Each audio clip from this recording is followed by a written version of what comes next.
الحمد لله رب العالمين والصلاة والسلام على سيد الأنبياء والمرسلين محمد وعلى آله وأصحابه أجمعين. أما بعد فأعوذ بالله من الشيطان الرجيم. بسم الله الرحمن الرحيم. ألم تر إلى الذين قيل لهم كفوا أيديكم وأقيموا الصلاة وآتوا الزكاة فلما كتب عليهم القتال إذا فريق منهم يخشون الناس كخشية الله أو أشد خشية وقالوا ربنا لم كتبت علينا القتال لولا أخرتنا إلى أجل قريب قل متاع الدنيا قليل والآخرة خير لمن اتقى ولا تظلمون فتيلا أينما تكونوا يدرككم الموت ولو كنتم في بروج مشيدة صدق الله مولانا العلي العظيم. ان آیات میں اللہ تعالیٰ نے ایک اعتراض کا جواب دیا ہے. اس سے پہلے یہ سمجھنا چاہیے کہ مسلمان مکہ معظمہ کے اندر جتنے سال رہے، تقریباً 13 سال، مسلمانوں کی تعداد کم بھی تھی، کمزور بھی تھے، حرمت والے شہر میں بھی تھے، کفار کا غلبہ بھی تھا، وہ زیادہ بھی تھے، مال کے اعتبار سے، طاقت کے اعتبار سے، جنگی ساز و سامان کے اعتبار سے بھی زیادہ تھے. تو اللہ تعالیٰ نے شروع میں مسلمانوں کو حکم دیا کہ اگر آپ کو کوئی مارتا ہے تو آپ اس سے بدلہ نہیں لیں گے، بلکہ حکم تھا کہ صرف آپ نماز پڑھتے رہیں، روزہ رکھتے رہیں اور مال کو خرچ کرتے رہیں، اگرچہ اس وقت مال کی بھی کمی تھی، اور مسکینوں محتاجوں کے کام آتے رہیں. گویا کہ مصلحت خداوندی کا تقاضا یہ تھا کہ سر دست آپ بدلہ بھی نہیں لے سکتے، بلکہ صبر و تحمل سے کام لیں. اگر یہ کہا جائے کہ مکی دور کے اندر اللہ نے حضرات صحابہ رضوان اللہ تعالی علیہم اجمعین کے اخلاق کو سنوارا اور صرف نماز، روزہ، زکوٰۃ اور مساکین محتاجوں کے کام آنا، ان کے ساتھ ہمدردی کا رویہ رکھنا، گویا کہ اخلاق کو سنوارا. اور پھر جب مدینہ منورہ تشریف لائے اللہ کے نبی اور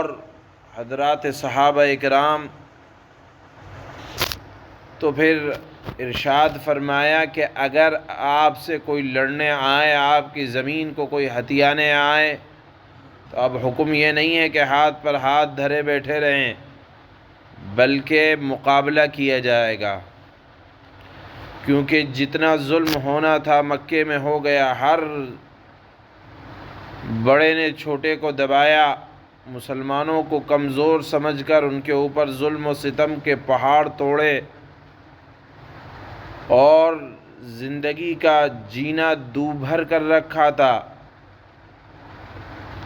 حتیٰ کہ بعض وقت مسلمان یہ تمنا کرتے تھے، اللہ کے نبی صلی اللہ علیہ وسلم کے سامنے بھی یہ جملے نکلا کرتے تھے کہ اللہ کے نبی آپ ہمیں اجازت دیں کہ ہم ان سے اپنا بدلہ لے لیں. لیکن اللہ کے نبی صلی اللہ علیہ وسلم فرمایا کرتے تھے کہ ابھی ہمیں حکم نہیں ہے کہ ہم ان سے بدلہ لیں۔ لیکن جب اللہ کے نبی مدینہ منورہ تشریف لے آئے اور یہاں اللہ تعالیٰ نے مسلمانوں کی تعداد بھی بڑھا دی، مدد کرنے والے صحابہ یعنی انصار بھی مل گئے اور قوت بڑھ گئی، تو اللہ تعالیٰ کی طرف سے اجازت ملی کہ اب لڑنے والوں سے لڑو۔ اب آپ دیکھیں، پہلے اللہ تعالیٰ نے اخلاق پر محنت کروائی، عبادات کو درست کروایا۔ مکہ مکرمہ کے اندر اخلاق پر محنت اس لیے ہوئی کہ جب لڑنے کا حکم دیا جائے گا تو وہ لڑائی کوئی ذاتیات کی بنیاد پر نہ ہو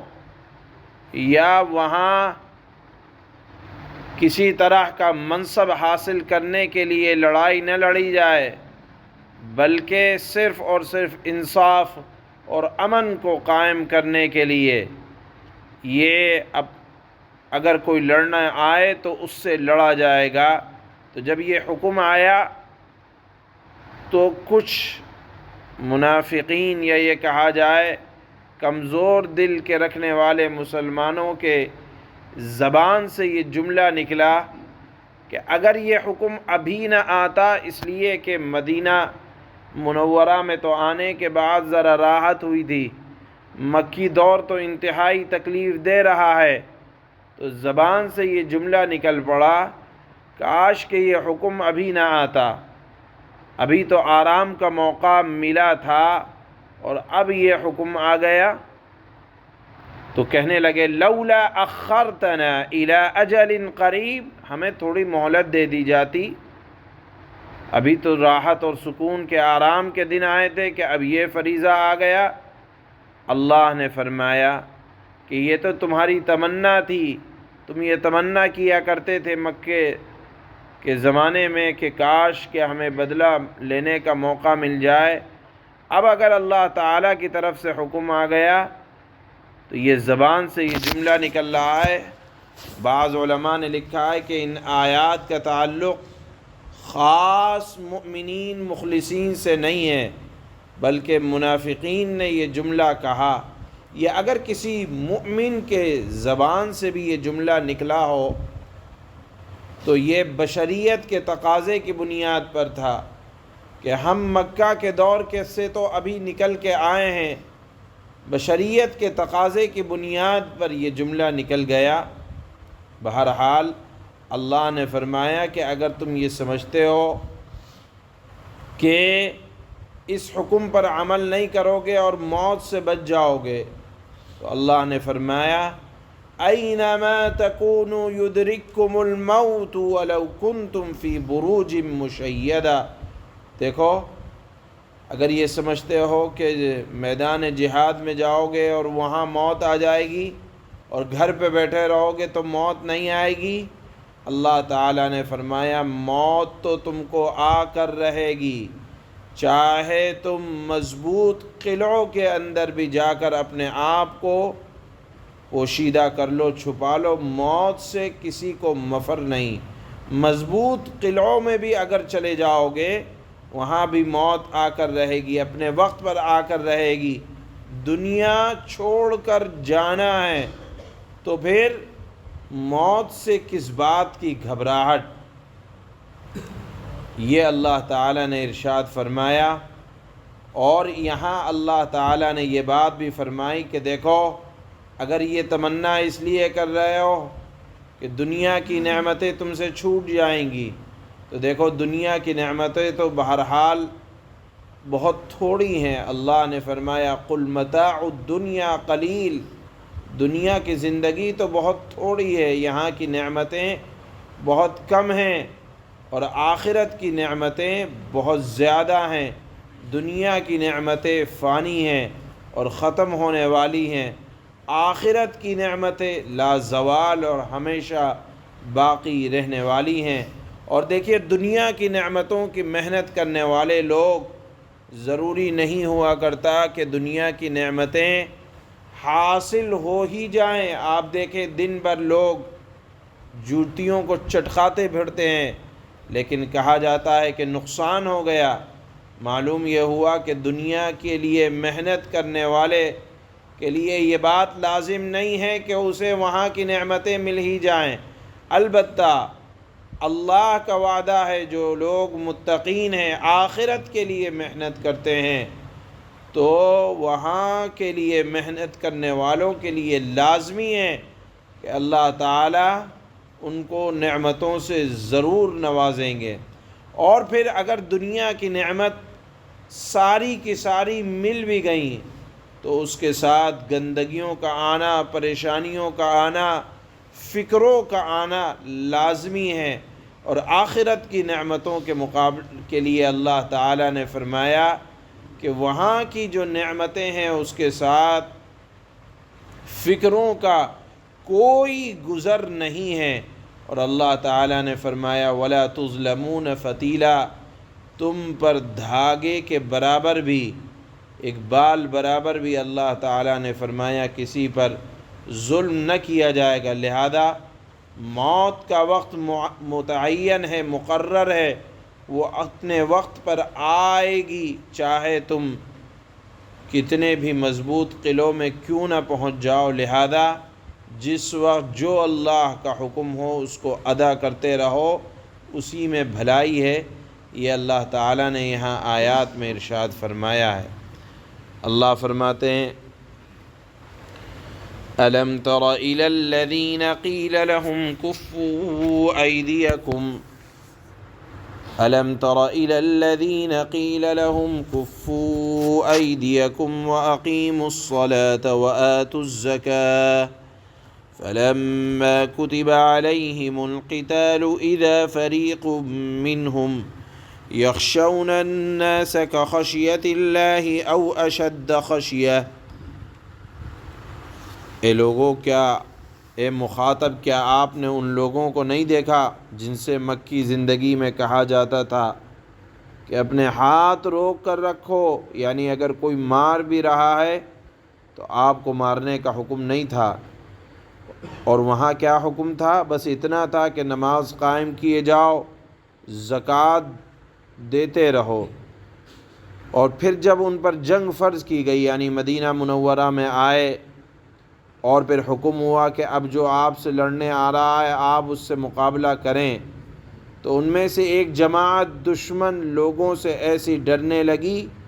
جیسے اللہ سے ڈرا جاتا ہے۔ وَقَالُوا رَبَّنَا لِمَ كَتَبْتَ عَلَيْنَا الْقِتَالَ، تو ایک جماعت ایسے ڈرنے لگی جیسے اللہ سے ڈرا جاتا ہے یا اس سے بھی زیادہ ڈرنے لگی، اور ایسے لوگ کہنے لگے کہ اے ہمارے پروردگار، آپ نے ہم پر یہ جنگ کیوں فرض کر دی؟ تھوڑی مدت تک ہمیں مہلت کیوں نہیں دی؟ قُلْ لَوْلَا أَخَّرْتَنَا إِلَىٰ أَجَلٍ قَرِيبٍ، تھوڑی مدت تک کے لیے ہمیں مہلت کیوں نہ دی؟ قُلْ مَتَاعُ الدُّنْيَا قَلِيلٌ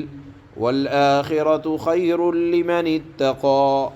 وَلَا تُظْلَمُونَ فَتِيلًا۔ اے نبی، آپ ارشاد فرما دیں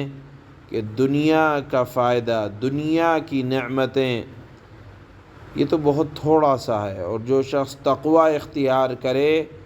آخرت کے لیے محنت کرے، تو اس کے لیے یہ دنیا میں آخرت کے لیے محنت کرنا یہ بہت زیادہ بہتر ہے، اور تم پر ایک دھاگے کے برابر بھی ظلم نہ ہوگا۔ اینما تکونوا یدرککم الموت ولو کنتم فی بروج مشیدہ، تم جہاں بھی ہوگے ایک نہ ایک دن موت تمہیں جا پکڑے گی، چاہے تم مضبوط قلعوں میں کیوں نہ رہ رہے ہو۔